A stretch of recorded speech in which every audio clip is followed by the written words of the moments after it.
जय हिंद प्यारे बच्चों आज हम क्लास 9th मैथ्स के पीरियोडिक टेस्ट 1 का सैम्पल पेपर डिस्कस करने वाले हैं। इस सैम्पल पेपर के अंदर हम उन इम्पोर्टेंट क्वेश्चंस को डिस्कस करेंगे जो आपका पीरियोडिक टेस्ट होने वाला है, उसमें जिनके आने के चांसेस बहुत ज़्यादा हैं। तो आइए शुरू करते हैं क्वेश्चन नंबर 1 के साथ। If the decimal representation of a number is non terminating and non repeating then number is, अगर नॉन टर्मिनेटिंग है और नॉन रिपीटिंग है तो आपको इस चीज़ का ध्यान रखना है कि वो हमेशा क्या होगा, एक इरेशनल नंबर होगा। Clear. On adding root 2√3 and 3√2 we get, अगर आप 2√3 में 3√2 को ऐड करते हैं तो इसका आंसर यही आने वाला है, तो it will be the option C. Clear. हाँ, अगर ये दोनों रूट वाले नंबर सेम होते then only we can add 500√3। अगर ये दोनों डिफरेंट है तो हम इसको ऐड नहीं कर सकते, तो इसका जो सही आंसर आने वाला है वो ऑप्शन नंबर सी ही आएगा। 16 की पावर 3/4 किसके इक्वल होगा, तो आपको पता होना चाहिए कि जो 16 है उसको हम 2 की पावर 4 करके लिख सकते हैं। 4 से 4 कैंसिल, 2 की power 3 will be is equals to 8, तो इसका सही आंसर होगा option number C. The zero of the polynomial is, जब भी आपको जीरो कैलकुलेट करना है तो इक्वेशन को जीरो के इक्वल रख देना है, वहाँ से एक्स की वैल्यू निकाल लेनी है। एक्स की वैल्यू आई -5/2, तो इसका सही ऑप्शन होगा ऑप्शन नंबर डी। क्लियर। अब हम आगे बढ़ते हैं। जब आगे बढ़ते हैं तो क्वेश्चन नंबर 5 की बात करते हैं। The polynomial of the type ax² + bx + c if a is equals to 0, अगर a इक्वल टू 0 होगा तो x² वाली टर्म भी 0 हो जाएगी, और x² वाली टर्म 0 हो जाएगी तो हमारे पास क्या बचेगा, bx + c = 0, जो कि एक क्या है, लीनियर टर्म है। लीनियर टर्म किसे कहते हैं, जिसके अंदर वेरिएबल की जो डिग्री होती है वो 1 होती है, और यहाँ पर जो वेरिएबल है x है उसकी हाईएस्ट पावर क्या है, 1 है। ठीक है, चलिए क्वेश्चन नंबर 6 की बात करते हैं। Which one is not a polynomial, इनमें से कौन सा पॉलिनोमियल नहीं है, तो आपको ध्यान रखना है अगर कोई वेरिएबल है उसकी पावर माइनस में है, या वो रूट में है, या वो अपॉन में है, तो ऐसे जितने भी इक्वेशन होंगे वो क्या होंगे, पॉलिनोमियल नहीं होंगे, तो इसका सही ऑप्शन क्या होगा, option number B. Question number 7 की बात करते हैं। Which point lies on the X axis, जब हम एक्सिस की बात करते हैं, ठीक है, तो दो एक्सिस होते हैं, आपको पता है कि एक्स एक्सिस होता है ये एक्स डैश, ये वाई और वाई डैश। इन्होंने कहा है कि कौन सा एक्स एक्सिस के ऊपर लाई करेगा। एक्सिस टू एक्सिस के ऊपर लाई कर रहा है, इसका मतलब एक्स के ऊपर कहीं पर होगा, और एक्स के ऊपर एक्स एक्सिस पर कोई भी कोऑर्डिनेट कब होता है, जब वाई की वैल्यू 0 हो। ठीक है, पहले एक्स एक्सिस का कोऑर्डिनेट लिखा जाता है फिर वाई का, तो यहाँ पर वाई कोऑर्डिनेट वाला जो 0 वाला ऑप्शन नंबर सी है, तो इसका सही ऑप्शन होगा option number C. Which point lies in the quadrant, fourth quadrant, तो क्वाड्रेंट की जब हम बात करते हैं, ठीक है, तो 4 क्वाड्रेंट बनते हैं, क्वाड्रेंट 1, 2, 3 एंड 4। क्लियर। तो ये एंटी क्लॉकवाइज में आपको याद रखना है, 4 क्वाड्रेंट बनते हैं। तो फोर्थ क्वाड्रेंट के अंदर इन्होंने बात की है, फोर्थ क्वाड्रेंट के अंदर x पॉजिटिव होता है और y नेगेटिव होता है, तो x - y होगा। तो इसमें से ऑप्शन कौन सा है सही, तो इसके अंदर जो ऑप्शन नंबर बी है वो सही होगा, क्योंकि 2 - 4 का मतलब है कि x का कोऑर्डिनेट प्लस है और y का माइनस। ठीक है, मैंने अभी आपको बताया था कि पहले हम x का कोऑर्डिनेट लिखते हैं फिर y का कोऑर्डिनेट लिखते हैं। ठीक है, तो ऑप्शन नंबर बी सही होगा। आगे बढ़ते हैं क्वेश्चन नंबर 9 के ऊपर।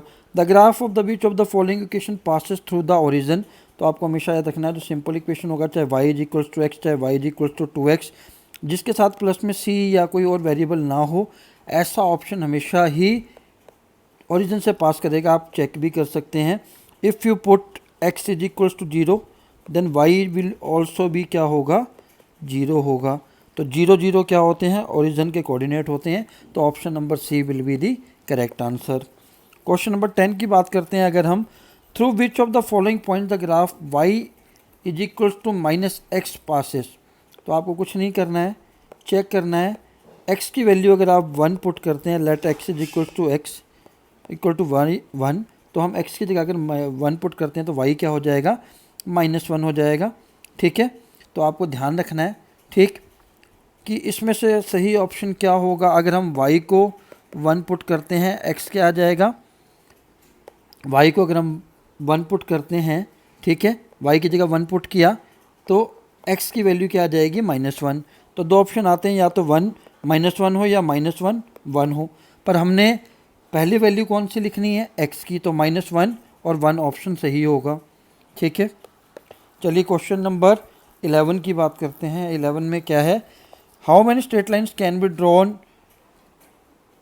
Through two given lines. Two given lines के इस्तेमाल करके कितनी स्ट्रेट लाइन्स ड्रॉ की जा सकती हैं। तो इसका आंसर हमेशा 2 याद रखना है आपने, कि 2 स्ट्रेट लाइन्स हम ड्रॉ कर सकते हैं।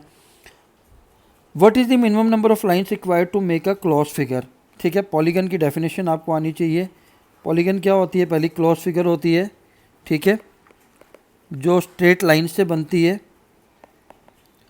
ठीक, स्ट्रेट लाइन से बनती है, और इसके अंदर 3 और मोर लाइन सेगमेंट का इस्तेमाल होता है। तो किसी भी क्लोज फिगर को बनाने के लिए मिनिमम हमें 3 साइड्स की ज़रूरत होती है। क्लियर। अब चलते हैं नेक्स्ट क्वेश्चन पे। क्वेश्चन क्या है, इस ग्राफ को देखते हुए हमें इन 4 क्वेश्चंस के आंसर देने हैं। The coordinate of point P is, P यहाँ पर है एक्स, ये एक्स एक्सिस है, ये वाई एक्सिस है, ये -x एक्सिस है और ये -y है।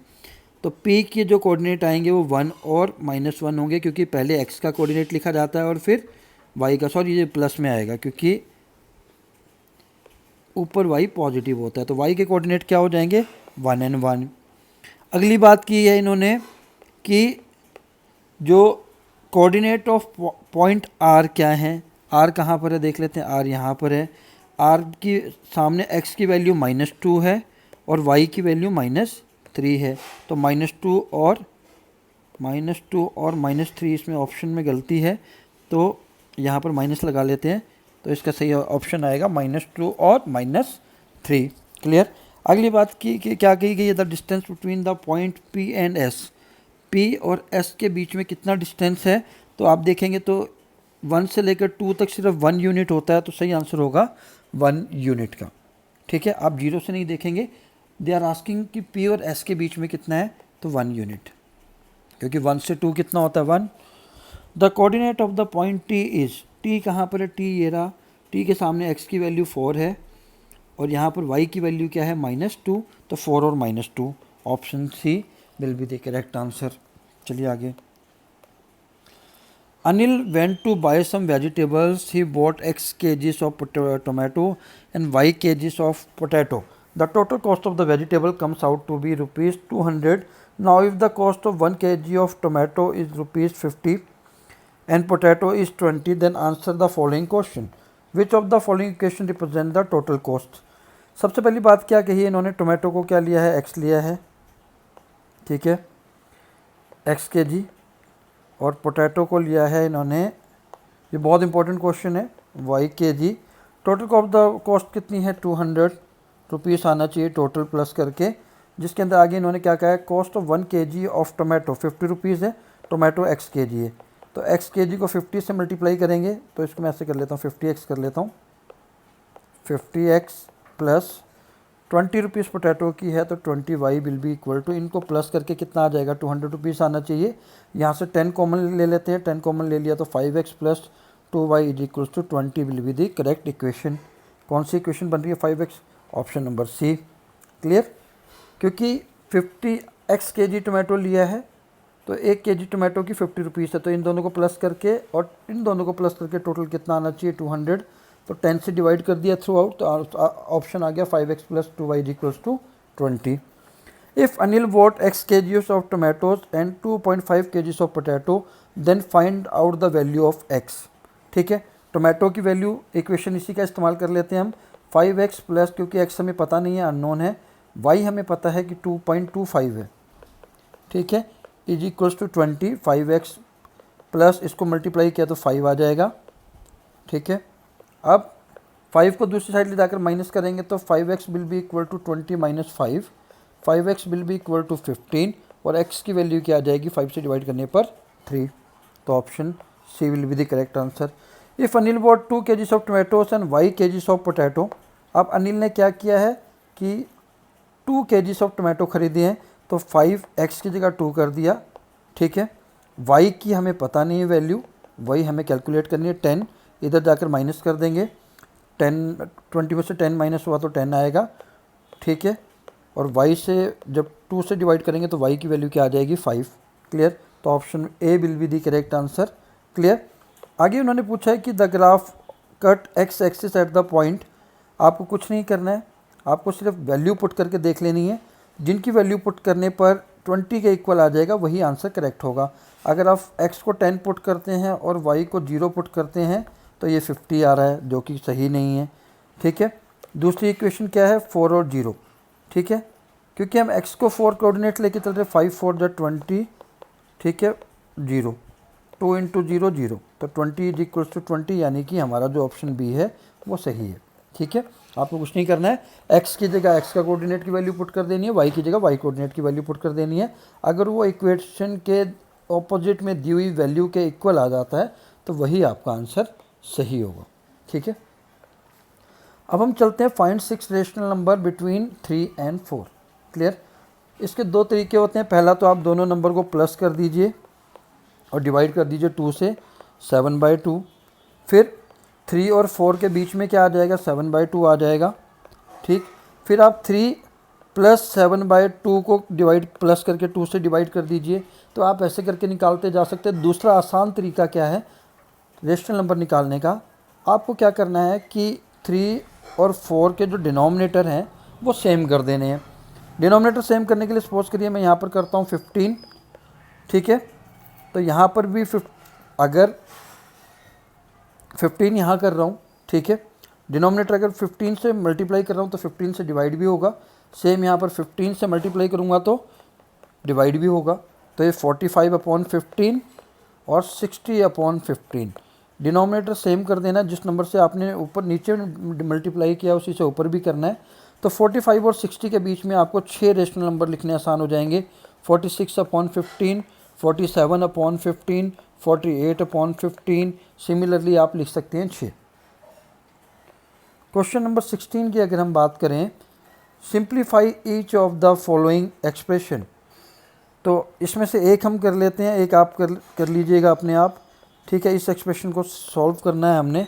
तो इसके अंदर करना कुछ नहीं है, फर्स्ट डिजिट को दोनों नंबर के साथ मल्टीप्लाई करना है, फिर सेकंड डिजिट को भी दोनों नंबर से मल्टीप्लाई करना है। पहले 3 को 2 + √2 से मल्टीप्लाई किया, फिर √3 को 2 + √2 से क्या करना है मल्टीप्लाई करना है। तो अब करके देखते हैं, 3 2 = 6, 3 √2, 2 √2 और √2 आपस में मल्टीप्लाई होगा तो 2 हो जाएगा, क्योंकि √2 का स्क्वायर क्या होता है, स्क्वायर से स्क्वायर रूट कैंसिल हो जाता है, 2 बचता है, ठीक है। 6 और +2 8 हो गया, 3 + 2 क्या हो जाएगा 5 √2, यही आंसर होगा। क्लियर। सेकंड वाला आप अपने आप ट्राई कर लीजिएगा प्लीज़। अब अगले क्वेश्चन की बात करते हैं, right the degree of each of the following polynomial. अब डिग्री की बात करते हैं तो डिग्री क्या होता है ये आपको पता होना चाहिए। डिग्री क्या होती है, highest power of the variable in the equation, highest power of variable in equation. Clear. अब इस इक्वेशन के अंदर वेरिएबल क्या है, x है, 5x³ + 4x² + 7x। क्लियर। अब इसमें x की हाईएस्ट पावर क्या है 3 है, तो जो इसकी डिग्री हो जाएगी वो कितनी हो जाएगी 3 हो जाएगी। सिमिलरली सेकंड वाला आप कर सकते हैं, आप अपने आप कर लीजिएगा। नेक्स्ट क्वेश्चन की बात करते हैं, find the polynomial value of the polynomial if px = 5x - 4x² + 3। जब x की वैल्यू 0 हो, आपको कुछ नहीं करना है, x की जगह 0 पुट कर देना है, ठीक है। जहाँ जहाँ पर भी x है वहाँ पर 0 पुट कर देना है, और यहाँ पर भी x की जगह क्या करना है 0। 5 को 0 से मल्टीप्लाई किया तो 0 ही आएगा, 4 को 0 से मल्टीप्लाई करेंगे तब भी 0 आएगा, बचा क्या +3। तो इसकी जो वैल्यू आ जाएगी वो 0.3 आ जाएगी, ठीक है। तो आपको कुछ नहीं करना है, दूसरी बार x की वैल्यू -1 पुट करनी है और सॉल्व कर लेना है। नेक्स्ट क्वेश्चन की बात करते हैं, इन विच क्वाड्रेंट और on which axis do each of the points लाई। ठीक है, अभी मैंने आपको बताया था क्वाड्रेंट्स के लिए आपको क्वाड्रेंट्स का पता होना चाहिए, ठीक। किसी भी पॉइंट की लोकेशन का पता करने के लिए हमें दो लाइंस की ज़रूरत होती है, दो परपेंडिकुलर लाइंस की ज़रूरत होती है, जिसके अंदर एक को हम हॉरिजॉन्टल लाइन कहते हैं, ठीक है, ये बेसिक बता रहा हूँ। ये वर्टिकल लाइन हो गई, ठीक है। हॉरिजॉन्टल लाइन हमेशा क्या होती है, एक्स एक्सिस होती है, और वर्टिकल लाइन क्या होती है, वाई एक्सिस होती है। जब ये एक दूसरे को इंटरसेक्ट करते हैं तो 90 डिग्री का एंगल बनाते हैं, इसलिए इसको परपेंडिकुलर लाइन भी कहते हैं। इसके परपेंडिकुलर बनाने से 4 क्वाड्रेंट बनते हैं, क्वाड्रेंट 1, 2, 3 एंड 4, ठीक है। तो आपको ये पता होना चाहिए कि राइट हैंड साइड पर एक्स की वैल्यू हमेशा पॉजिटिव होती है, ठीक है। तो मैं इसको थोड़ा सा रब कर देता हूँ ताकि लोकेशन आपको समझ में आ जाए क्या है।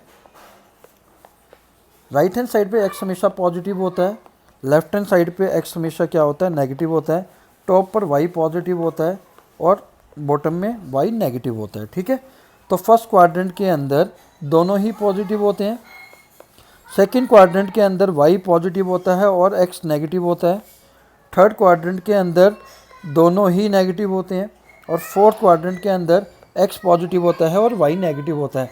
इन्हीं सब चीज़ों को ध्यान में रखते हुए आपको ये जो पॉइंट्स या कोऑर्डिनेट्स दिए हुए हैं इनकी लोकेशन बतानी है, ठीक है। तो -2, 4 इसमें एक्स माइनस है और वाई प्लस है।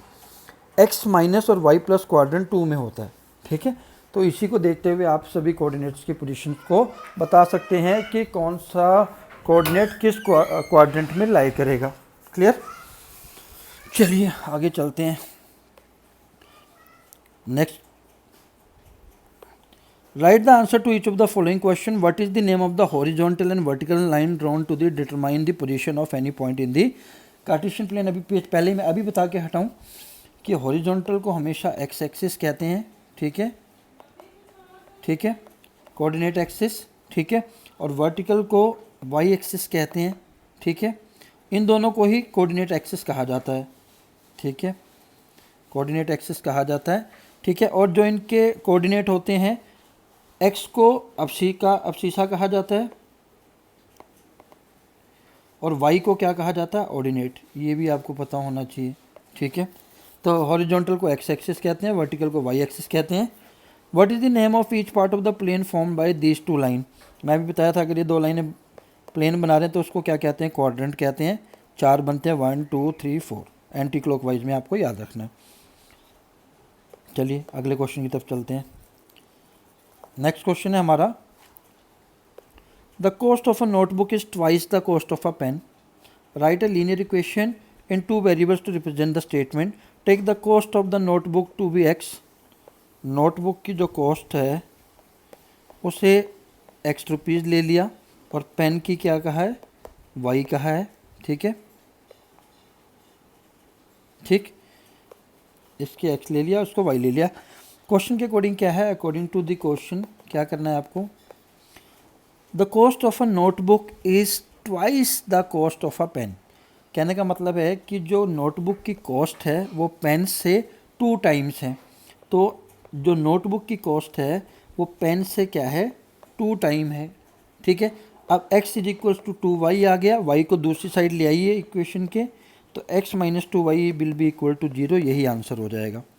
क्योंकि इन्होंने कहा था कि नोटबुक, ये तो आपको भी पता है कि नोटबुक पेन से ज़्यादा महंगी आती है, तो जो नोटबुक की कॉस्ट है वो पेन की 2 टाइम्स है। फॉर एन एग्जांपल, अगर पेन 5 रुपीज़ का है तो नोटबुक कितने की हो जाएगी, 2 टाइम मतलब 10 रुपीज़ की हो जाएगी, ठीक है। तो इसी का हमने यहाँ पर यूज़ किया। Next question, question number 22। Express the following linear equation in the form of ax plus B Y plus C and indicate the value of a, b and c। तो सबसे पहली बात है कि जो जनरल इक्वेशन है linear equation की आपके सामने गिवन है, ax plus B Y plus C आपको पता होनी चाहिए। इसको इन्होंने कहा है कि इसको लीनियर इक्वेशन में बनाना है, ठीक है। x minus Y upon 5 minus 10 is equals to 0। तो सिंप्लीफाई करने पर ये आ जाएगा 5x minus Y minus 50 is equals to 0। अब इसको आपने ax plus B Y plus C के सामने रख देना है। a की वैल्यू यहाँ से आपको पता लगी 5 आ गई, b की वैल्यू -1 आ गई और c की वैल्यू क्या आ गई, -50। कुछ नहीं है, बस इतना ही है, ठीक है। सेकंड वाला भी आपने, सेकंड वाला तो ऑलरेडी सिंपल दिया ही हुआ है, आपको कुछ करने की ज़रूरत नहीं है। Express the following in the form of the linear equation in 2 variable. Clear? Linear equation 2 variable में आपके सामने ऑलरेडी गिवन है X plus B Y plus C. इसको आपने इसी में रिप्रेजेंट कर देना है, कुछ भी नहीं है मुश्किल, ठीक है। रेशनलाइज द, ये सबसे इम्पोर्टेंट क्वेश्चन है, ये देख लीजिए आप, रेशनलाइज द डिनोमिनेटर। तो हम ये वाला कर लेते हैं, 1/√7 माइनस √6। रेशनलाइज में हम क्या करते हैं, जो डिनोमिनेटर है जो उसका साइन है, क्योंकि हम मैथ के अंदर अपनी मर्जी से कुछ भी प्लस या माइनस नहीं कर सकते, तो हमने कुछ नहीं करना है, इसके साइन को चेंज करके उसी से मल्टीप्लाई और उसी से डिवाइड कर देना। क्यों? क्योंकि जब हम इसको सॉल्व करेंगे तो ये फिर से कैंसिल हो जाएगा और वही टर्म बच जाएगी जो हमारे पास आंसर है। तो मैथ में अपनी मर्जी से कुछ नहीं कर सकते, ध्यान रखना है आपने, ठीक है। अब आपको कुछ नहीं करना है, ऊपर वाली टर्म को न्यूमरेटर से मल्टीप्लाई कर देना है, तो सेम ही टर्म आएगी। अब नीचे आपने देखना है, फार्मूला बन रहा है a माइनस बी और a प्लस बी का, ठीक है, जो कि होता है a² माइनस b²। ये आइडेंटिटी यूज़ कर देनी है। a की वैल्यू √7 है तो इसका स्क्वायर, b की वैल्यू √6 है तो इसका स्क्वायर, ठीक है। स्क्वायर से स्क्वायर रूट कैंसिल हो जाता है, ठीक है। तो आगे क्या करना है, √7 प्लस √6, 7 माइनस 6 क्या होगा, 1 आ जाएगा। तो उसका जो फाइनल आंसर आएगा √7 प्लस √6/1। इस वाले में आपने √7 से ही ऊपर मल्टीप्लाई करना है और √7 से ही डिवाइड कर देना है। तो ये है rationalisation. Last question of this sample paper. If you are enjoying this video, kindly like it please. Last question of this sample paper. Factorize the following using appropriate identity. 4y² minus 4y plus 1, ठीक है। अगर आप इसको ध्यान से देखेंगे तो आपको आइडेंटिटी जो याद आ रही होगी वो ये याद आ रही होगी, a² plus b² minus 2ab, ठीक है। कैसे आइडिया लगाया, क्योंकि जो 2ab वाली टर्म है यहाँ पर क्या है, माइनस है। तो सबसे पहले आपको क्या करना है, इसको इस फॉर्म में लेके आना है। a² में कन्वर्ट करने के लिए 4y को मैं लिख सकता हूँ 2y का स्क्वायर, क्योंकि 2y का जब आप स्क्वायर करेंगे तो ये क्या बन जाएगा, 4y², ठीक है। लास्ट वाली टर्म को मैं 1 का स्क्वायर लिख सकता हूँ, क्योंकि मुझे फार्मूला कंप्लीट करना है, a²। अब बीच में क्या है, -2, a की वैल्यू क्या है 2y और b की वैल्यू क्या है 1। जब आप इसको देखेंगे सॉल्व करके तो 4y आ गया। अब आपको कुछ नहीं करना है, फाइनली a माइनस बी लिखना है। a की वैल्यू 2y है, b की वैल्यू 1 है, और सॉल्व कर दिया, यही आपका आंसर है। तो प्यारे बच्चों, ये था हमारा सैम्पल पेपर। इसको आप ज़रूर देख लीजिएगा, क्योंकि यहाँ से 100% आपके पेपर में कुछ ना कुछ क्वेश्चन आ सकते हैं। सेकंड सैम्पल पेपर में जल्दी अपलोड करूँगा, तब तक के लिए हम यही विदा लेते हैं। आज के लिए इतना ही। जय हिंद, जय भारत।